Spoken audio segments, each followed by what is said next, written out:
There is no waste in nature. When a tree falls, it's only halfway through its life. When a bear or an animal finishes eating food and processing it in its body, that becomes fertilizer for future life on the forest floor. So it's a beautiful thing, the way nature has worked this all out. There is no waste in nature. The human animal is, in fact, the only animal on the planet to create waste that nature cannot process. One of the reasons I got involved in this industry is to highlight the issue of waste as one of the most important environmental issues of our time. And I think a lot of other issues have gotten a lot of attention. We've been really lucky. I think recycling is getting more and more popular. But I think the idea of garbage in general, of landfills, of being done with something, putting it in a bag or putting it in a can at the end of your road, that it just goes somewhere. And the truth is, that somewhere is also a place on this planet that we all share. Really, when it comes to landfills, it's a NEMU, not in my universe. I not only don't want it in my neighborhood or my backyard, I really don't want it in my county, and frankly, I don't want it in my state. Put it somewhere else. Well, everybody else feels the same way. Well, what if we took a stance that said only in your backyard? You generated it, you deal with it. I think there's some value in that. It would make people start to think a little harder about, well, what am I doing? Where is this going? Whose problem really is it? Now, you have to understand that in Seattle, we don't have our own landfill. We instead contract with a landfill that's actually located in Oregon, some 250 miles away. And in order to get the trash there, it has to be loaded onto trains, a mile-long train filled with trash. The train leaves at 3 o'clock every day from Seattle except for Saturdays. It goes 250 miles to Oregon, where it then goes up a hill into this huge landfill where in the winter they actually have to heat up the cars in order to dump all the garbage. And it's a huge landfill, and there's a huge 30-foot tall chain link fence near the top of the landfill, and then another one further away, a smaller one, just to catch the plastic bags that are blowing. It's a really amazing place to go to. And we're all paying for landfills around the country. Everybody in the U.S.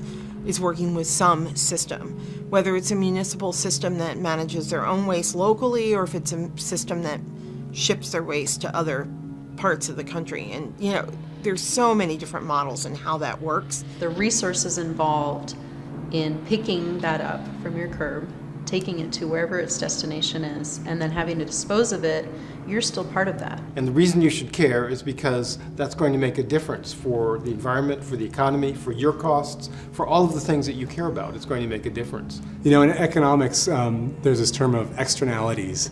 And there's a lot of costs out there that we collectively bear as a society, whether it's habitat destruction, or whether it's costs that are directly being imposed on us as citizens who didn't ask for those costs to be put on us. So the cities are under huge budget pressure right now, and they need to cut their costs. And if they can cut their costs in terms of how they're managing their waste and start to make more money off the recycling, so these plastics they can make money off of if they get them separated and people are actually recycling them. And the same thing with compost. So it's a really can become more of a fiscal issue than an environmental issue in some cases. Our latest statistics is that even with the recycling as high as it is in King County, that still more than half of what's going into the landfill could be recycled or reused. You know, Seattle with its premier recycling program, it's the program in the country. Probably people in San Francisco might argue with you. And 60% of the residential waste is still recyclable, you know, so we're not 70% of the commercial waste oftentimes is recyclable, so there's a huge opportunity. And by recyclable, I mean there's collection programs, there's markets, there's technology. It's not esoteric blue sky stuff. It's worth noting that garbage is more expensive than recycling, and for a good reason. You haul your garbage off to a dump and it gets covered and buried there, and that location, that site, then has no more use, whether it's that land or the product you're putting inside of it. So 3.5 million tons of garbage in the current Cathcart landfill took us 12 years. That was it. It's a 56-acre landfill. You know, you can do the math on how high that was. When it was done, you're not really done. You just don't get to use it for a revenue purpose anymore. Now it becomes a revenue extractor. And you now spend money to maintain this carefully contained trapezoid of trash. You pull out the gas, that costs money. You pull out the water, and you treat that water. And then you sink monitoring wells around the landfill, and you monitor those landfills to trace the extent of the third law of thermodynamics: everything leaks. And all of that costs money. And it's money against which you're not making revenue, so therefore it is now a cost center. Landfills in general, in the 30-year post-closure period, are somewhere in the neighborhood of $20 million. You ask yourself, why should things go to landfill? Why should we use space, land for garbage? Is that a good idea? I mean, I think we're all starting to see that this world we live in isn't all that big. If your only measurement is dollars, then I think one could make the argument that yes, people here are paying the full freight of their garbage. I mean, in fact, it's dramatically inflated.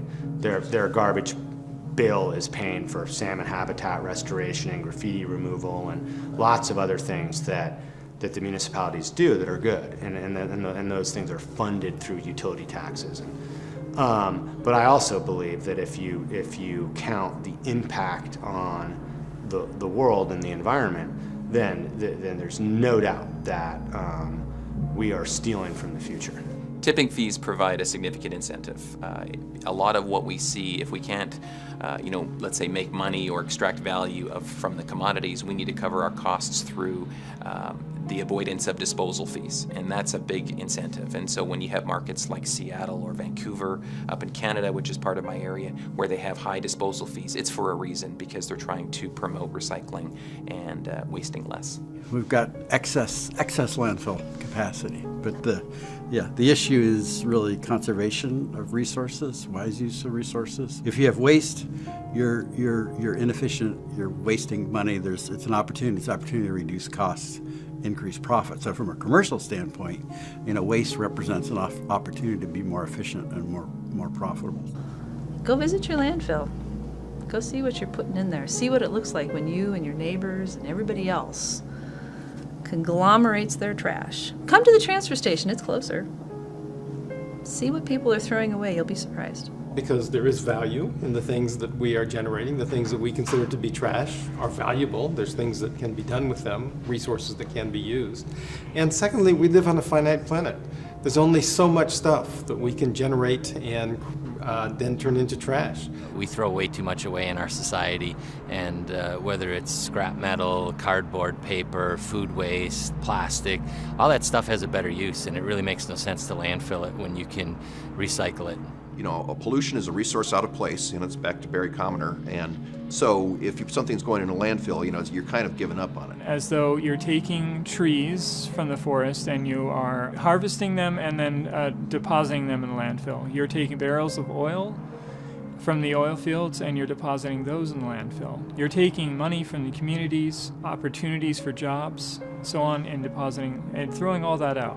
Arguably, in a post-apocalyptic Mad Max universe, we're going to be mining those landfills for the resources. So you could say, wow, that's actually the world's slowest materials recovery facility. Put it in a dirt pile, send it into the future. Some of the organics decay, not many. Some of the organics decay, and then we unbury it. Woo, smells bad. And we go back in for the metals and the glass and the plastics that we can no longer mine from the earth because we already got them all. So all those things that we've thrown away for all these decades in landfill may become very valuable. And what a shame it is, in my opinion, to spend the resources of both the human resources and the financial resources to fight over things like oil. Turn around, make a plastic component, then use it for 2 minutes or less, and throw it in a landfill forever. What a waste. We just got to change the way we do things. We need to look at actually the whole stream of everything kind of in terms of its whole life assessment. How much impact is there in the mining of the material? How much impact is there in the manufacturing of the product? How far does that product have to be transferred in terms of transportation and energy costs? And then how does that get installed and how toxic it is and all these kinds of issues? And then at the end of that product's life, what happens to it? and taking a hard look at that, and then asking the question, do I want to participate in this? Do I want to add to this? And I think most people would say no. I think if they really knew what went into manufacturing and what went into disposal, that they would make an educated decision. And I think most of what we generate because we've been told that it's okay to waste. And I think it's time to tell a new story.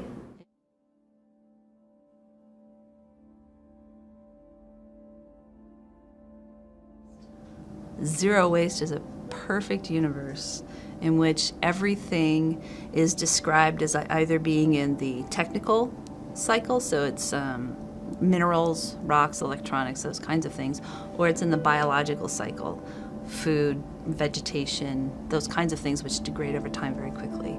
Zero waste is the universe in which everything that falls into one of those two categories, and darn near everything does, is always in a loop, such that you don't have things falling out into waste, falling out into a landfill for somebody else to deal with later. If you look back at the kind of waste that Americans had in the 1900s, in the early 1900s, everything was reused. Even clothing, you would get down to the threads, and then the rag person would come and actually weave those into rope and other things. All food was composted if there was any food waste, and all the packaging was reused and reused until it was then made into something else. So we had virtually no waste 100 years ago, and everything was reused, and people didn't have the money to just let things be disposable. Zero waste is really reframing the idea of valuing everything that we use and assuming that that value moves forward and that it shouldn't end up in a landfill. And I kind of see there's sort of three main avenues of that. There's sort of the idea of, on the production side, are we creating producible materials that are more sustainable and sort of reduce their impact on the environment? On the consumption side, are we reducing our consumption to basically just what we necessarily need? And then sort of lastly, the waste side of it, increasing our use of composting and recycling rather than just throwing it away and putting it in the landfill. When you talk about zero waste, you're really talking about a system from extraction to manufacturing to production, packaging, distribution, use, and so forth. And there's waste all along the way. It's sort of like saying not giving up. It's like a doctor would say, zero disease. Doesn't mean that we're going to get there tomorrow or in 10 years, but from a doctor's point of view, no disease is a good disease. We're not going to admit to having a residual type of disease level. Same thing with waste. It's something that we want to work towards avoiding as much as we can. I can easily draw the same conclusions, and I don't think that zero disease is possible. So at the same time, I don't really see that zero waste is possible. We are a save the world type organization, but we're also very pragmatic. And I believe that you have to take a pragmatic approach to reducing waste. I personally don't like the phrase zero waste. I just don't think it aptly describes what the goal is, but I understand that a lot of people like that phrase. Like zero waste, there's no more waste. Well, that's not a reality. There's always going to be some fraction of waste coming out of somewhere or as a processing residue. So the question is zero waste a good or bad term? And we find that it's a good term to use with the public because they get it immediately. You don't have to start saying recycling, composting. It's just a simple two-word thing that people can immediately grasp. And the idea behind it is to do reduction over time, so it's not going to happen overnight. Now, some of it can be recycled, some of it can be reused, some of it we really have to think very carefully to see whether there's an opportunity for doing something better with it, but simply throwing it away, that's not good enough. That's again a philosophy, but I think just reducing waste in general, and in many cases because that will provide a cost incentive that businesses are starting to do it, I think it's building. I've told a lot of people this, I think there'll be more change in this industry that we're in the next 5 years than there's been in the last 40.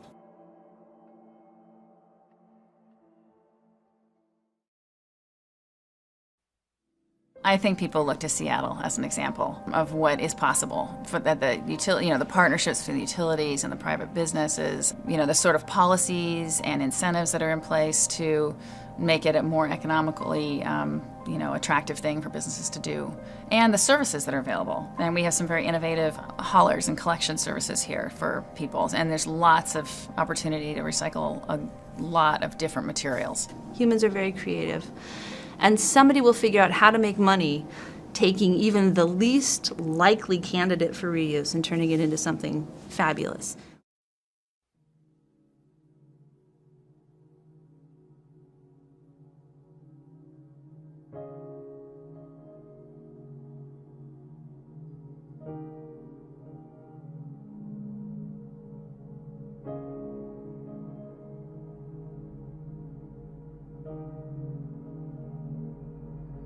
You know, quite honestly, we should probably be called material management. I mean, we're really, as a company, transforming to a new way of looking at it. We're actively building out recycling facilities, investing in new technologies that will make it easier for people to recycle material. And then what can't be recycled and becomes waste, we're also finding ways to try and extract value out of that waste by maybe turning it into things like renewable energy. One is the fact that we're using landfill gas and converting it to electricity, and we sell about 8.6 megawatts of electricity back to the city of Seattle. The newest technology is a joint venture and a new company called S4, and that is really plasma gasification. And what that does is creates a syngas, which is a basic building block for many recyclable and renewable energy products. It can be used to make things like fuels, chemicals, methane, compressed natural gas. There's many things that can be generated from that syngas. And the byproduct of plasma gasification is it produces a glass-based material, which looks like a black glass that really encapsulates the materials that are not effectively turned into syngas, and so you basically get this inert type material. And we're looking at potentially using that for road base or different things that could be reused, or if we have to, potentially landfill it, because it's a small fraction of what went in initially that comes out as this residual inert type glass material. Contamination is still a major challenge in this business, and some of the technology we're working on, like plasma gasification, doesn't really care about contamination, but that's not going to be the end-all solution for everybody. Clearly that's kind of an end-use product. Once recycling's taken place, gasification might occur. But I think farther upstream, it's still contamination, and people just, I think, don't realize how their small actions at their home or at their business can really affect it on the back end.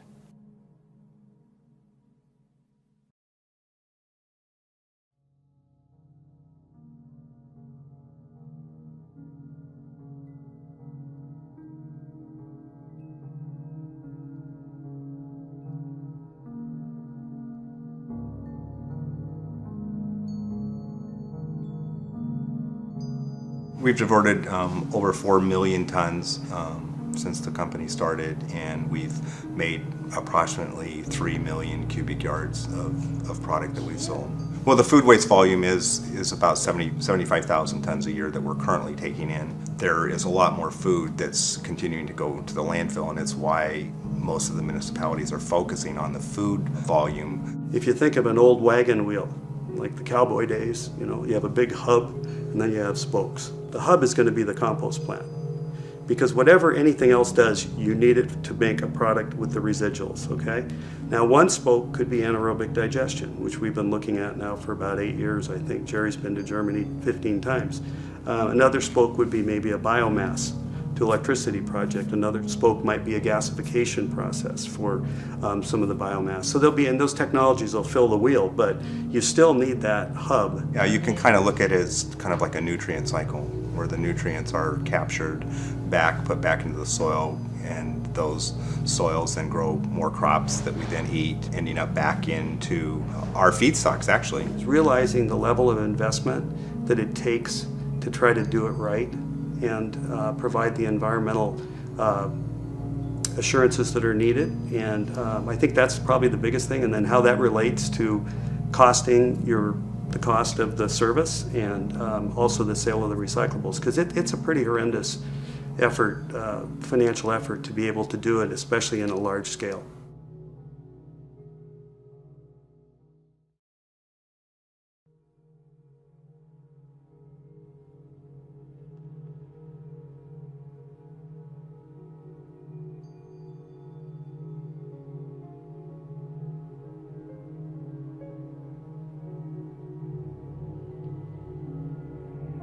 Our guesstimates are that there could be anywhere from 10 to 13 million gallons of used cooking oil in the state of Washington alone. A year? A year, yeah. And but we don't know that for sure. Again, there's so many ways to try to figure out where's this oil being used. That net opens up much larger when you start to think about who is producing food products for consumers. It can be corporations, corporate campuses, shopping centers, airports, property managers, hospitals, universities, and we provide them a solution not only to physically remove it, but to transform it into something much greater than just a landfill waste or an export product to a foreign nation. It starts from our drivers. They go out to the restaurants and the alleys and back of the restaurants. They vacuum out the waste spent cooking grease. They drive it back to our plant and we filter it. And we put it through some centrifuges to take out water and take out solids and food and particulates. Clean it up. We add methanol and a catalyst, and it separates oil and glycerin. What you have at the end of the day is biodiesel and glycerin, and glycerin is our byproduct, and that methyl ester is a biodiesel ready for your engine. The clients we serve, we're taking a waste stream from their business and transforming it into jobs and taxes and low carbon fuel.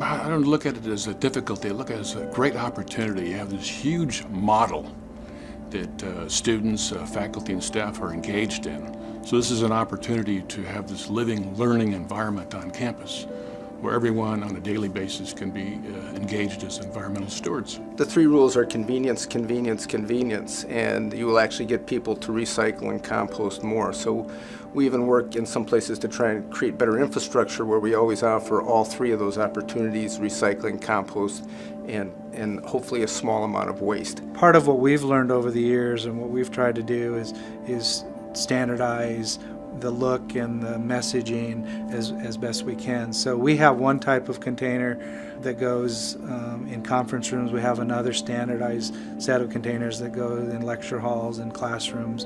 We have a standard set that look and feel and color that goes in public area places. The Minimax, it's a garbage can that is large for the recycling and tiny for the waste. Facility Services has become a leader in the use of Minimax, and other universities are copying it, and the Wall Street Journal actually featured it in addition, which is pretty cool. And I think it was University of Texas, or one of the major universities in Texas actually profiled that, which was kind of exciting, and they credited the university. There's a 20% rule that you have to work with. So you have 20% of people are going to completely ignore everything you do, and despite whatever efforts you made, you could grab them by the lapels and yell in their face, "This is what you need to do," and they're not going to do it. And you have 20% of your population that believes fervently in the cause, is so interested in the issue and so wrapped up in it that they're going to participate in everything that you offer them. And then you have your majority, 60% of folks in the middle, who you have to engage and you have to remind. And many folks need to hear things or see things in a variety of ways. And they say, and I can't remember the exact statistics, but people need to see something or hear something like 6 times before they really get it. If you don't make it like simple or like convenient enough for them, they won't do it. And that's probably the biggest challenge, I would think. I mean, it's pure, if they don't care in the first place and they don't think it's convenient, they wouldn't do it. So I guess the challenge is more like how we're gonna spread the message in some kind of way that's convenient and understandable for people that will actually follow it.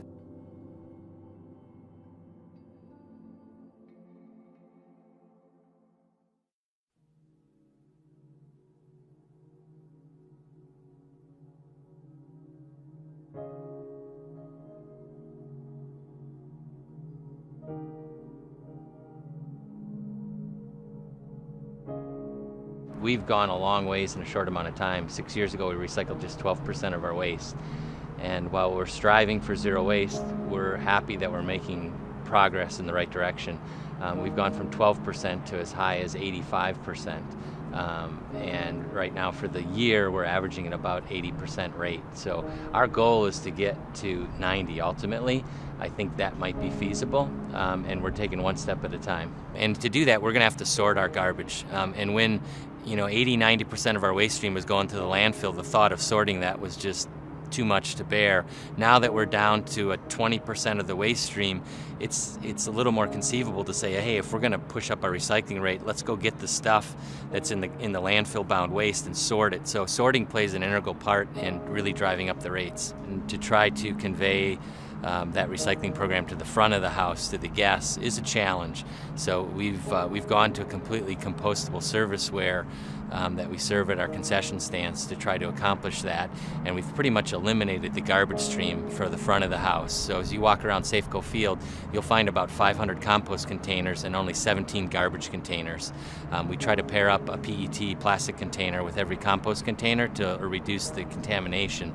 But we pretty much, for the front of the house, for the guests, have defaulted to recycling. When the folks come to the ballpark and see that we can do it here, I hope they realize they can do that at home, they can do it at work, they can influence their school. That's what I really hope they walk away from here, seeing that, hey, if you can do it in a ballpark in this big of area with this many people and all the complexities, just take something from that, and ultimately we can do some good things.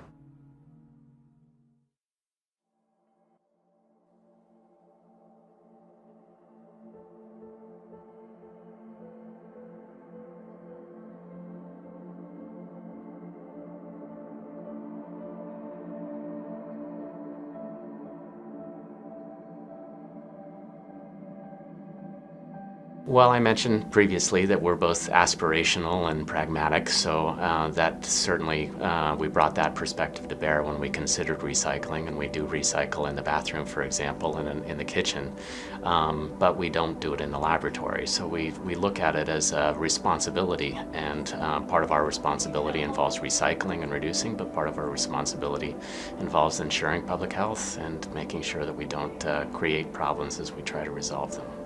But it's great to know that we don't have to throw away tons of styrofoam boxes every day, because to stay at the temperatures we need, pretty much everything gets shipped in styrofoam. Tons of packages every single day and a lot of styrofoam. A lot of them will come with one small little item in a big huge box of those peanuts, and it's so nice to be able to just have that recycled, don't have to worry about it. We have a place, over against a wall that we just put that. I think honestly it's made life a lot easier to have these resources here, as opposed to trying to think about, okay, what are we going to do? Are we going to fill our own personal garbage receptacles with all the styrofoam? Are we going to take this huge, printer cartridge and put it somewhere where it could leak everywhere? It's like, nope, it just goes right there and we don't have to think about it.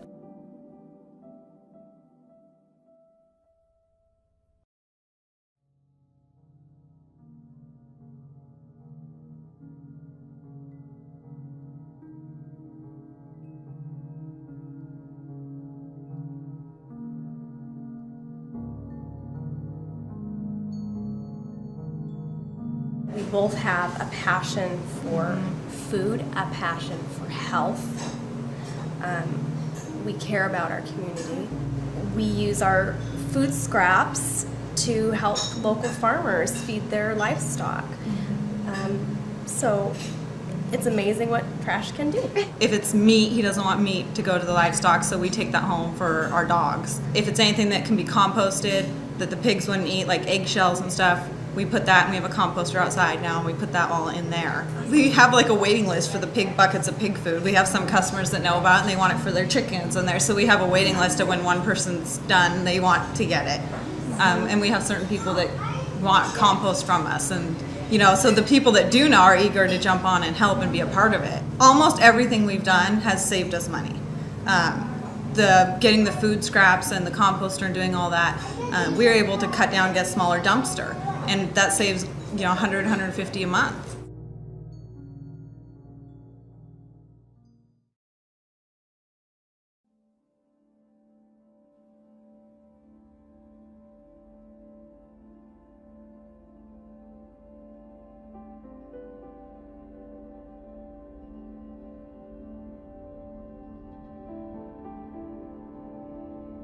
A lot of customers come to us saying, look, our customers are demanding that we show and demonstrate that we're green. We want you as a sustainability partner, Waste Management, to help us achieve our sustainability goals. And luckily for us, with the contract that we have with the City of Seattle, is we have an incentive program that encourages us to work with customers to reduce waste. because the city of Seattle knows that over time, creating more and more and more waste is actually not the best use of community resources and tax dollars. And so for us as a hauler, whether we're hauling garbage or recycling, we do have a preference. We would rather the majority of that be recycling and be compost and be items that are not destined for landfill. You know, and I encourage small businesses and facilities and corporations and the like to go to them first and partner with their local hauler, because they have a lot of expertise in what can be collected, types of signage, types of containers. And there's just all these different sectors of businesses that have real specific types of issues they're dealing with, and we don't want to pretend that we know their business and we can tell them what to do.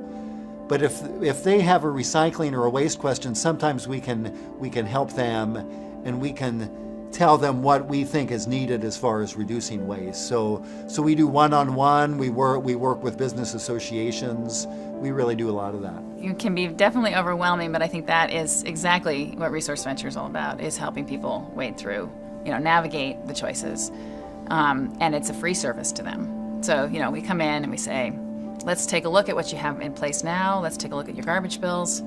And what can we do to turn that around? Our group goes out and does free waste audits with customers. It's fun. People think it's going to be a little bit weird to start with, but you just say, we'll meet you at your dumpster and we'll just pick out stuff and talk about what you might choose to do with this next time, or you could use cloth towels instead of paper towels, and real cups instead of paper cups, that kind of thing. No, we've got a lot of help in this. It's a huge team effort since it involves so many people. And to really change behavior for employees and fans, it's not something one person can do by themselves. The Resource Venture came in early and helped us establish our composting program, back of house with our food service people. Of course, Cedar Grove is a huge player in that all of our food waste and our grass clippings go to Cedar Grove for commercial composting. The compostable serviceware isn't compostable in your backyard compost, but it is in a commercial composter, so we're lucky that we have Cedar Grove that can play that part. The City of Seattle has helped us. Seattle Public Utilities, and recently, a year and a half ago, or 2 years ago now, changed the law so that single-serving items from restaurants had to be recyclable or compostable. That helped push the market in that direction. And it's easy for me sitting in a government position to say, we need businesses to step up. But when we have these open, honest dialogues, what we often hear is businesses saying, well, we've tried to step up and government has put some barriers in there.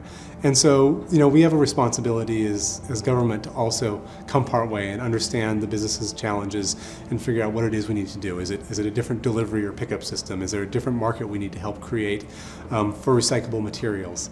And there's work that we can do there for sure. And we've done some great work in the past, and it's going to be those type of partnerships moving forward that we'll need to do also.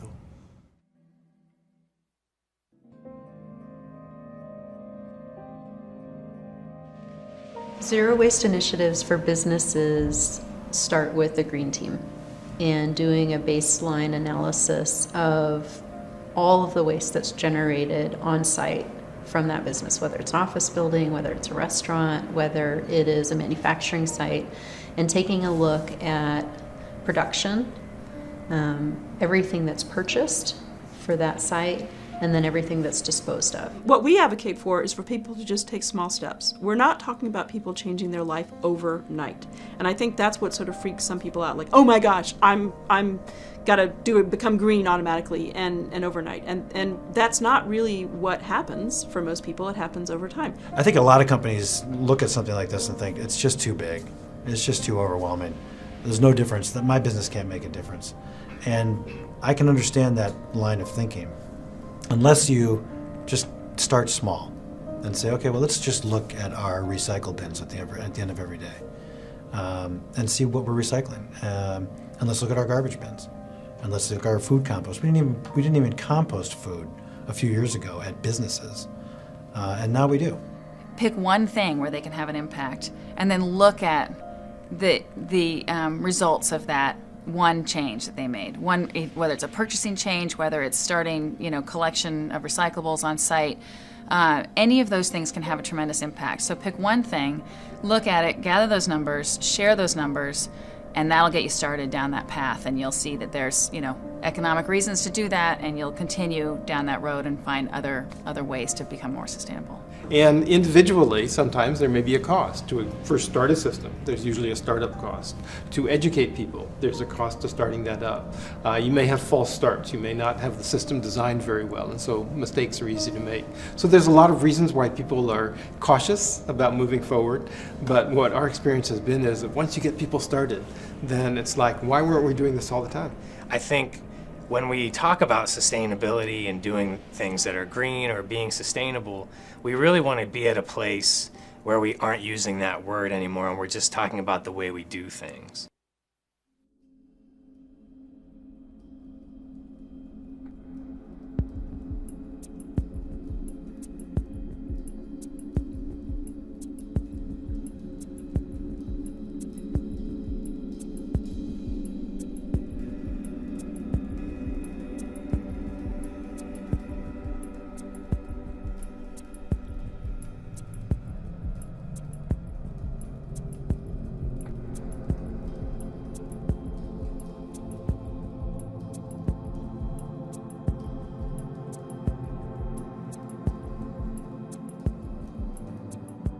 Get rid of the trash can under your desk. Go to a centralized trash can in your office environment so that people understand when they have to carry their trash down the hall, really why did they generate it in the first place.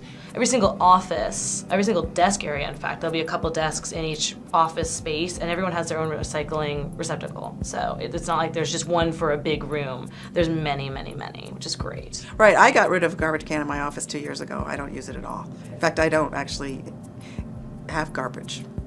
Because I'll take it out to the main area. And I can't just, even though the garbage can's right there, recycling bin's 10 feet away instead. It's not a big deal to do that. And then after you do it for a while, you get in the habit of it.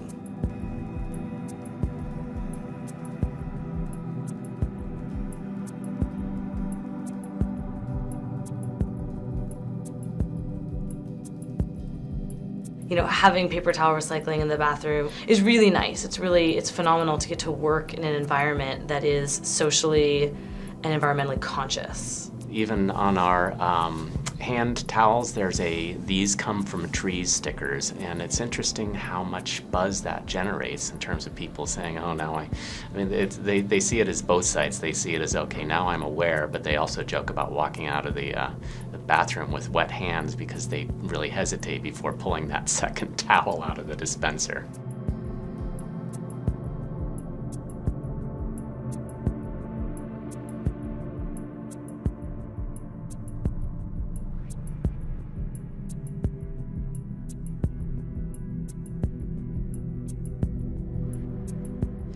In Seattle, the tiering of pricing for your disposal of trash is higher than if you do recycling or if you do compost. We compost at home and recycle at home, so it's kind of just second nature for me to do that kind of stuff at work.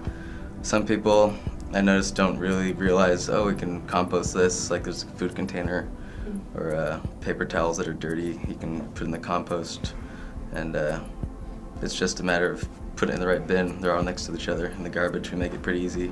We've looked at it, and the people who actually do, take their waste and they put it in the recycling and they put it in the trash and they put it in the compost and separate it out.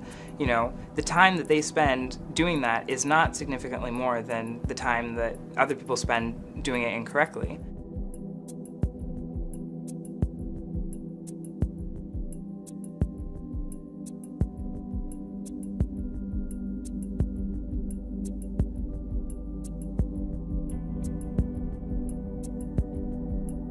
So right next to our printer, we have a big recycling receptacle, which gets used far more than the trash. And I've seen people actually take a piece of paper out of the trash and put it in the recycling. So that happens a lot. In some cases, it's as simple as having offices start by setting their printers to default to two-sided printing and using print preview to see what you're going to print before pops out. It would be great if the person who's in charge of purchasing would really take a look at the green purchasing they could do. So for example, are they buying really high recycled content in the paper? Are they using printers who are using less toxic inks for the products that they're, their brochures and that kind of thing? We've jumped on recycle, which is the last thing in the hierarchy of reduce, reuse, recycle. So the recycling is great, but if people, kind of went back to square one, back to the beginning, which is, it's about reduction, about using less. I think that would be a good kind of thing to think about.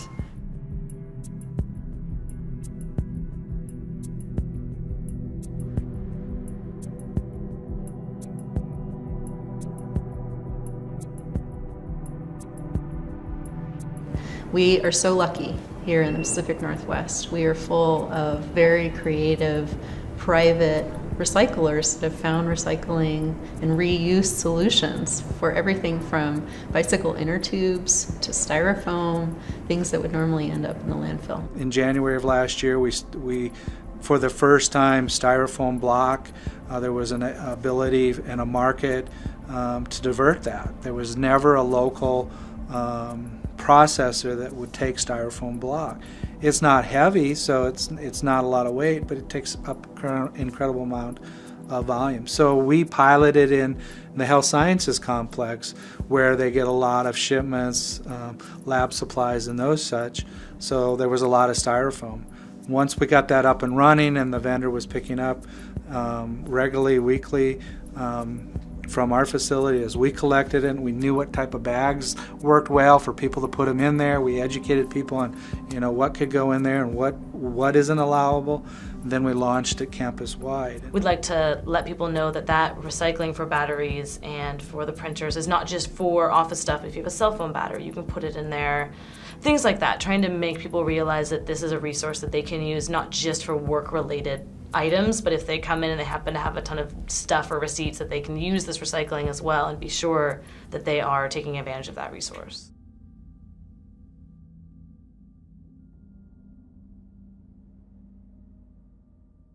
So sustainability also is about supporting the local economy.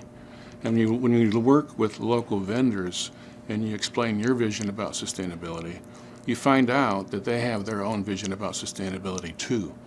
And by collaborating together, you can really help drive sustainability for your region by working with local providers and by supporting the local economy. You've got to get a team of people to help you because you can't do it yourself. If you're running a business, you don't have time to deal with it. Small businesses in particular, they're limited for resources or limited for staff. You need basically a network of capacity and willingness.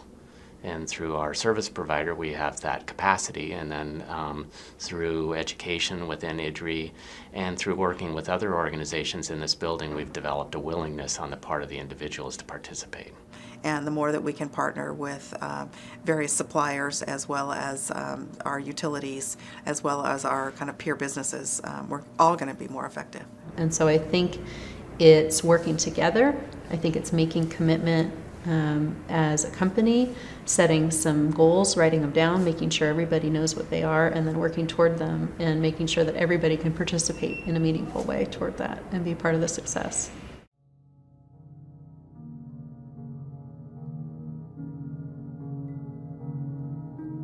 We have to be restructuring how we do things.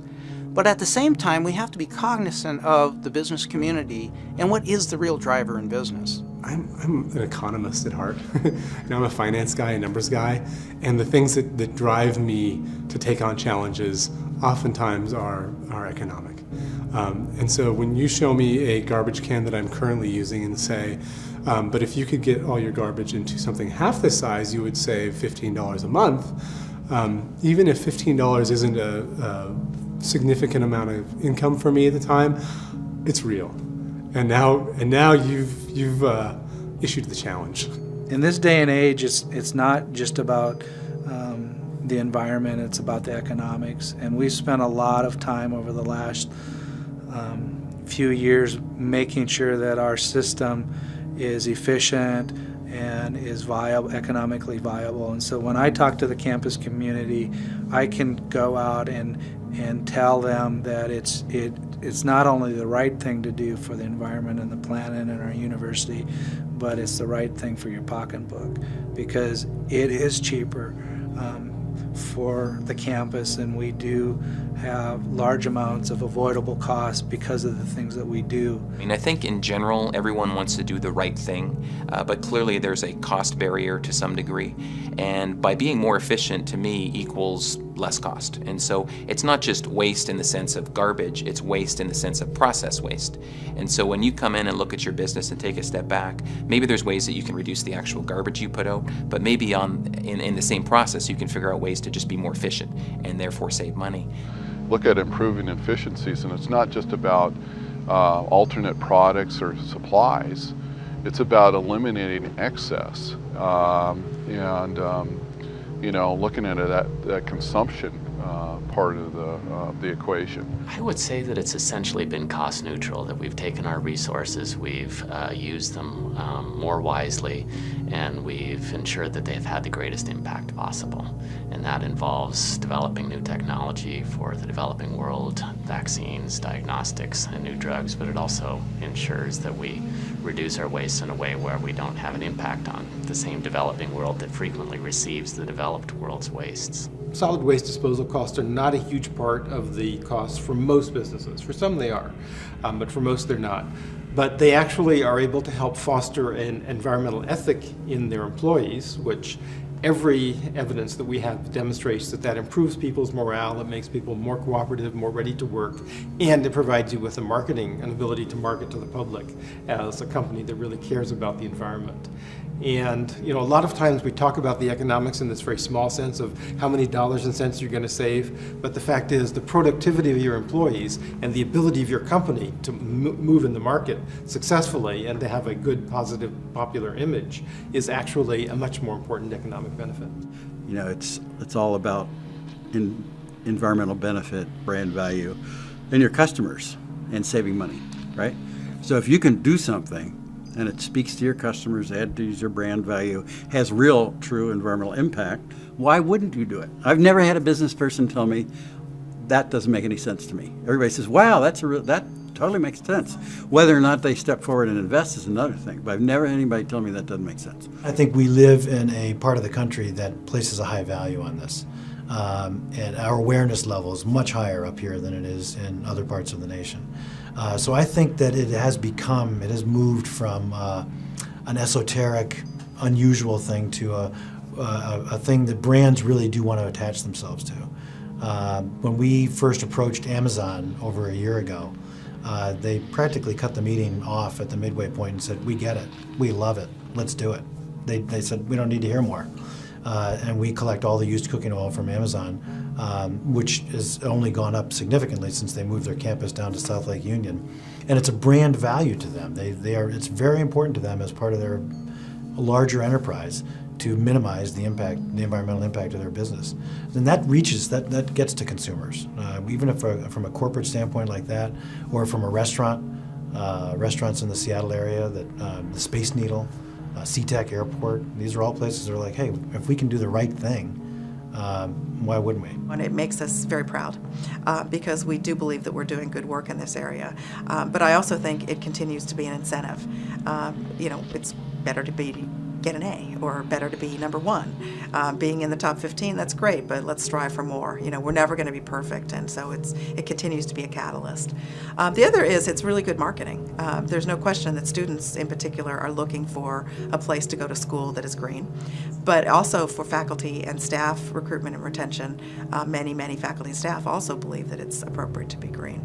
We want to be the best children's hospital in the country, and the question that I had to our COO is, when do we know we're the best children's hospital? Because it's not a point where you're just completely reached a state of complacency that you're the best children's hospital out there in the nation. You have to say to yourself, well, you know, we're always striving to be the best. And so striving to be the best means that we're looking at our processes and say that they're not perfect. But we're developing goals and strategies to say that we're trying to align the best processes going forward. And the lesson for me is, and I think it's pretty universal, is that if you really do reduce waste, in fact, you will save money, and many times that which is environmentally beneficial is also efficient and will result in money savings, cost savings, stronger financial statement. It's time to retool. It's time for everybody to retool. There's never been a better time. This economic crisis should be an economic opportunity.